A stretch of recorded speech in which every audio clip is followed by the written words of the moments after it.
Brújula de la semana. La tierra grita. Y Darío Aranda le pone el micrófono para que la escuches. Y si la tierra tiembla, se hunde en el mar. Porque no todo lo que brilla es oro. Nadie se va a salvar.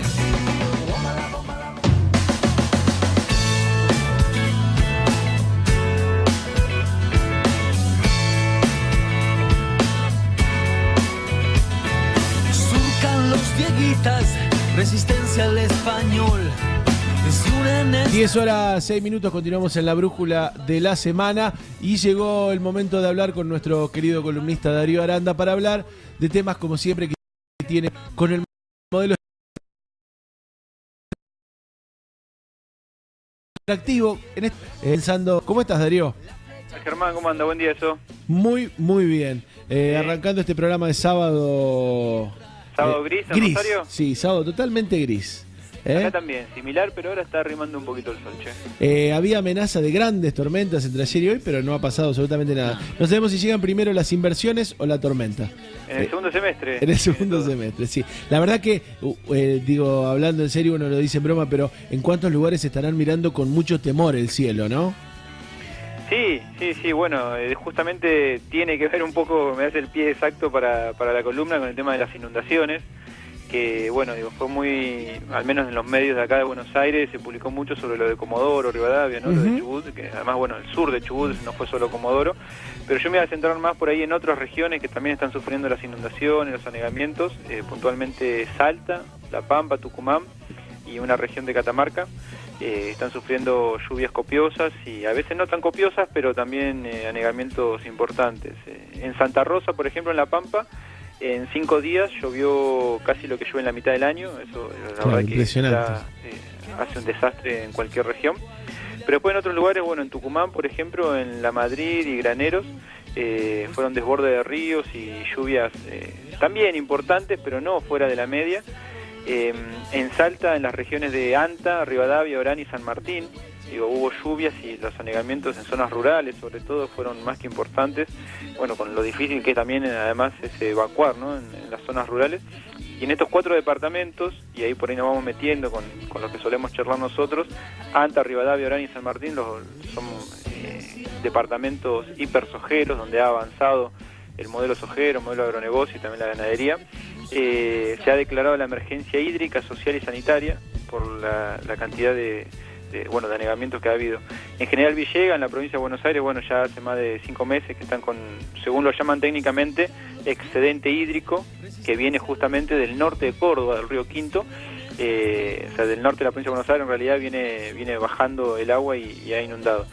Aquí viene todo este rápido raconto, que obviamente meritaría una columna por sí de cada localidad que está sufriendo.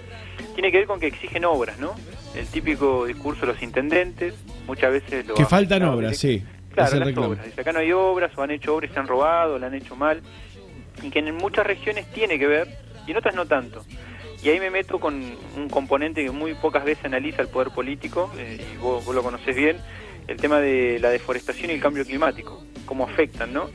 Ahí hubo un comunicado bastante cortito, pero contundente de Greenpeace. Hernán Giardini es un compañero que está en Greenpeace hace muchos años y viene llevando hace más de 10 años una campaña sobre bosques y alertando sobre lo que sucede con bosque y cambio climático. Y bueno, y remarca que parte de las inundaciones, un factor importante en las inundaciones de estas regiones que marcaba, tiene que ver justamente con la deforestación y la frontera agropecuaria, ¿no? Además de la frontera agropecuaria, otro factor que ahí en Rosario, en Santa Fe y en Buenos Aires también se conoce mucho es los desarrollos inmobiliarios que se han instalado en zonas de los deltas muchas veces, en zonas en estas esponjas de agua que son los humedales. Por ahí muchos no lo conocen, pero los humedales cumplen la función de esponja, ¿no? Cuando llueve mucho, absorber buena cantidad de agua y ahí regular las inundaciones. Perdón, porque no, sí. Vos decías en un momento lo del cambio climático y los desmontes. Acá hay una, te diría incluso hay una segunda contradicción porque, por ejemplo, el gobierno de Santa Fe abona la teoría de que el problema central es el cambio climático, ¿no? Con esto quiero decir el aumento de la cantidad de lluvias y que no hay obra posible. Digo, yo no estoy tan seguro que sea tan así, digo, porque si bien ha crecido el régimen de lluvia, no ha crecido en una cantidad que indicaría que el problema principal es ese, ¿no? Digo, me parece que tiene que ver más con lo otro que vos estás planteando, con lo de los desmontes. Sí, los políticos, el cambio climático es un factor, obviamente, a nivel internacional, a nivel mundial, que va pegando en distintas regiones según distintos momentos. Lo que está utilizando ahora el poder político, y no solo en Argentina, sino en toda Latinoamérica, estoy seguro, y no sé si en el resto del mundo también, es que le echan la culpa al cambio climático. Claro, bueno, eso digo. Es algo que nos excede. No, bueno, mentira. El desmonte está directamente ligado al cambio climático, y otro factor importante es, obviamente, el uso de combustibles fósiles. En Argentina, por ejemplo, se fomenta el fracking, entonces no digas que te preocupa o la actividad petrolera. Hay un corrimiento de la frontera petrolera en el norte de la Argentina y en el sur ni hablar, y eso fomenta obviamente también el calentamiento global. Me parece que si uno ve el mapa de Santa Fe, no lo tengo ahora a mano, pero rápidamente es una de las provincias líderes del desmonte, y eso tiene mucho que ver en cómo absorbe y cómo no, y ahora nos vamos a meter muy rápidamente en un estudio del INTA que habla sobre eso. Digo, para dar una referencia y ligado a lo que vos decís, desde que Argentina está entre los 10 países en el top 10 de desmonte a nivel mundial. O sea, tiene ese triste privilegio que en los últimos 25 años se ha mantenido en el top 10 de los países que más desmontan. Desde 2007, que se sancionó la ley de bosques, que debiera proteger a los bosques nativos, se han desmontado 2,5 millones de hectáreas. O sea, no es solo el cambio climático, o no es solo que una región llovió más de la media, sino que justamente este factor, el resumen concreto que hacen campesinos, indígenas, organizaciones ambientales es: a más desmonte, más inundación. Y eso se da en toda Latinoamérica.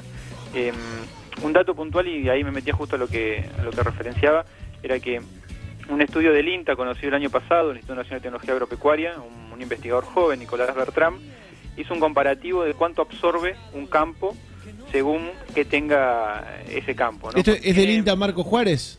El INTA Marco Juárez, sí, Nicolás Bertrán, que es además un investigador muy joven, que la verdad que la tuvo que remar para hacer este estudio, porque bueno, vos sabés muy bien que el INTA es una organización muy ligada al agronegocios. No quiere decir que todos los trabajadores lo estén, obviamente, y Nicolás Bertrán es un ejemplo de eso. Que bueno, el monte nativo, una región que tiene monte nativo, tiene bosque, infiltra, absorbe 300 milímetros de agua en la primera hora. 300 milímetros. La pastura convencional, donde hay ganadería, absorbe 100, el 30%, ¿no? El 33%. Y un campo con soja absorbe 30 milímetros. O sea, un campo con soja absorbe el 10% de lo que absorbe el monte nativo. Entonces, no es que la inundación se produce solamente porque hay soja, pero es un factor si uno ve el mapa desde hace 20 años a la actualidad de cómo ha avanzado este tipo de cultivos, sin duda, y ahí lo remarco, ¿no? La culpa no es de la soja, la culpa es del modelo agropecuario que ha avanzado sin calcular, obviamente, las consecuencias que iba a tener. Ahí el mismo Nicolás Bertrán, en su trabajo, que está publicado en internet, remarca que la solución no está en ninguna obra hidráulica va a dar solución, aunque en algunas regiones puede ser necesaria, sino que el debate pendiente cuando se habla de inundaciones es el uso de suelo. ¿Qué uso le damos al suelo? Tal cual. Acá en la zona de Luján, en Buenos Aires, en el norte de la provincia de Buenos Aires, se nota mucho. Han avanzado una cantidad inmensa los barrios privados sobre humedales, y por eso es que hoy en día también se inundan muchísimas regiones que nunca se habían inundado, y va más allá de la lluvia. Ahí el último dato que quería marcar era que, bueno, justamente Nicolás Bertrán lo que marca es que hace 20 años, en Marco Juárez, en la zona de Córdoba que era estudiado, la napa freática estaba a 10 metros debajo de la superficie. Hoy en día está a 1 metro, e incluso hay regiones que está a 50 centímetros. Esto es, cuando se habla de inundaciones, está bien hablar de la lluvia que cae, pero también es necesario, fundamental, hablar de qué capacidad tiene el suelo de absorber eso. Si la napa estaba a 10 metros, sin duda puede absorber mucho. Si la napa está a 1 metro o a 50 centímetros, estamos en grandes problemas, ¿no? Sí, como por ejemplo acá se ve claramente en la laguna La Picasa, atravesada ahora por la Ruta 7, que después de años de inundaciones no se ha logrado desagotar. Digo, toda esa zona, todo el departamento de acá de Venado Tuerto, se han generado directamente campos que se han transformado en lagunas. Vos sabés que me quedó, hace poquito viajé para la zona de Venado Tuerto, Rufino, pero no solo eso, ha cambiado hasta la fisonomía de los lugares. Ver gente pescando a la vera de la ruta, a la vera de la ruta que va a Venado Tuerto. ¿no? Se ha generado ya fauna, inclusive, no son charcos, ¿no? Digo, se han generado lagunas que han quedado instaladas. Había gente pescando en un campo, en lo que había hace unos años había sido un campo, gente pescando. Digo, me pareció muy impresionante la imagen. Hay un cambio en el ecosistema y donde obviamente el hombre ha tenido mucho que ver. Digo, ustedes lo dan a diario, lo conocés muy bien vos, Germán, sobre el tema del modelo agropecuario, cómo ha avanzado. Cuando uno agarra una ruta de Santiago del Estero para Salta es impresionante, y más aún los compañeros más grandes que dicen, bueno, todo lo que era monte y hoy el paisaje Claro. es el mismo que puede haber en Córdoba o el mismo que puede haber en Santa Fe. Tierra arrasada y el puro campo de soja o de maíz o de ganadería. Dos cosas muy pequeñas que quería marcar era el Frente Nacional Campesino en Salta, denuncia, bueno, muy afectado en la zona de Las Lajitas y Saravia, denuncia que el gobierno de Salta está ayudando por las inundaciones a los grandes productores, a Olmedo, entre otros, y a una empresa, un pool de siembra de Coagro, y no, que no ayudan a sus socios y no ayudan justamente a los más castigados por las inundaciones, que son los pequeños productores, los campesinos. Entonces el Frente Nacional Campesino estaba cortando antes de ayer la ruta provincial 34 reclamando eso, reclamando asistencia. Eso que vos marcás, digo, no es exclusivo de esa zona, porque pude ser testigo, por ejemplo, la ruta 1 de Santa Fe llegando a San Javier. No sé si te ubicás en el costado de este costado este de Santa Fe, casi llegando al norte de Santa Fe, de San Javier, está Colonia Macías. Es una colonia pequeñita, justamente hoy viajo para esa zona, pero digo, en el momento de las inundaciones, frente al pueblito, están los campos arroceros de George Soros, ¿no? De Adecuagro. Y las bombas que había mandado la provincia para desagotar estaban adentro del campo de Soros, desagotando ¿para dónde? Porque está ahí todos terraplenes hechos sobre la ruta para que no avance el agua. Desagotando ¿para dónde? Para el otro lado, donde estaba la gente. ¿No? Una cosa increíble, digo, hay pocas imágenes tan claras como esas sobre los intereses del Estado y a quienes benefician. La verdad que quedamos sorprendidos y la gente del lugar nos decía, bueno, esto suele pasar siempre, si no la peleamos la bomba va para el campo de Soros. Lo cual tiene la lógica de que, bueno, a los primeros que auxilian son a sus socios, ¿no? Digo, en claro. El poder político en general, la casta política, dice uno. Muy cortito, el último referenció a lo que decías del cambio del ambiente, de cómo se nota de la gente pescando ahora en lugares donde antes era imposible. En San Luis hay un investigador del CONICET, justo estoy trabajando sobre esa nota, Jacobi, es un investigador del CONICET de la Universidad de San Luis, que ha registrado en San Luis, a través del avance del modelo agropecuario, insisto, con el modelo agropecuario, no solamente con la soja, la formación de nuevos ríos.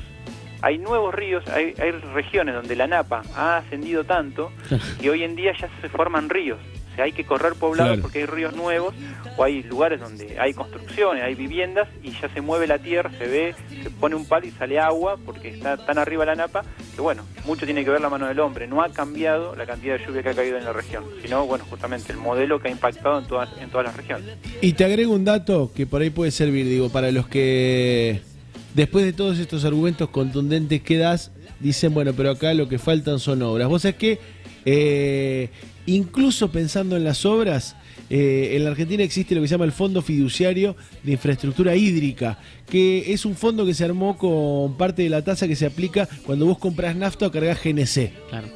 ¿No? Se hizo en Argentina para hacer obras para las Que inundaciones. salió luego de declararse la emergencia hídrica. Exacto. En 2016 juntaron 3.421 millones de pesos con ese fondo. ¿Sabes cuánto se ejecutó en todo el año pasado? El 15%. Solo se usó en obras el 15%. ¿No? Andás a ver a dónde terminó el otro 85%. Digo, una situación que se repite y que había pasado en el 2015 también con el gobierno de Cristina Kirchner. Digo, ni siquiera en ese marco están cubiertas las administraciones nacionales diciendo, bueno, hicimos las obras y nos sobrepasó, ¿no? Sí, podría ser de, bueno, la inundación, hay una cuota importante de lo que tiene que ver con la naturaleza, podemos decir, pero no es la única responsable, sino, bueno, la mano del hombre, ¿no? Por desidia, por mala Claro. planificación, o incluso por obras donde se han ejecutado mal o se han choreado buena parte de los recursos, ¿no? Así es. Resumen, por ahí para la semana que viene preparamos algo, estuve hoy justo hablando con compañeros de Comodoro Rivadavia, Ajá. donde, bueno, obviamente ahí no es el desmonte lo que ha afectado, no es una zona donde, pero sí hay un cerro muy cerquito, el Cerro Chenque, donde también justamente obras que se tenían que hacer no se hicieron, y después algunos viejos cauces de río, donde el hombre, entre comillas, se creyó que podía dominarlo, asfaltó, construyó barrios y bueno, el río hoy dijo estoy presente y bueno, de vuelta arrasó con esa parte, ¿no? Interesante esto, de siempre, yo por ahora lo que estuve recorriendo en Comodoro, lo que estuve leyendo, no aparece la responsabilidad humana detrás del desastre Claro. que ha sido. Pero bueno, como en todas estas cosas, tiene mucho que ver y bueno, trataremos la semana que viene poder dar cuenta de eso. De contarlo. Como siempre, un gustazo, Darío, estar en comunicación y charlar. Y nos reencontraremos el próximo sábado. Te mandamos un abrazo grande.